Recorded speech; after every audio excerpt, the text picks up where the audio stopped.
భార్యాభర్తలు ఎలా నిద్రించాలో మనం ఈ వీడియోలో చూద్దాం.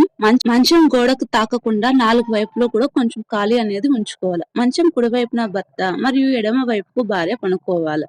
వాస్తు ప్రకారం వివాహిత జంటలు తమ తలను దక్షిణం, నైరుతి వైపు ఉంచుకోవాలి. దాన ధర్మాలు చేయకపోయినా దక్షిణం వైపు తలపెట్టి నిద్రించాలనేసి మన పెద్దలు చెప్తూ ఉంటారు.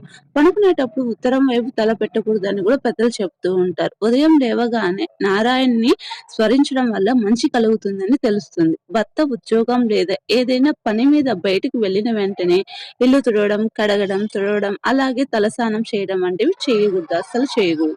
కొత్తగా పెళ్ళైన జంట పెద్దలతో నివసిస్తూ ఉంటే దంపతుల గది నార్త్ వెస్ట్ లో ఉండేలా చూసుకోవాలి.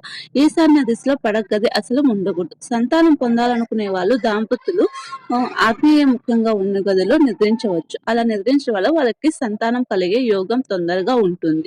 ఇంతే ఫ్రెండ్స్, ఈ వీడియో నచ్చితే ఒక లైక్ చేయండి.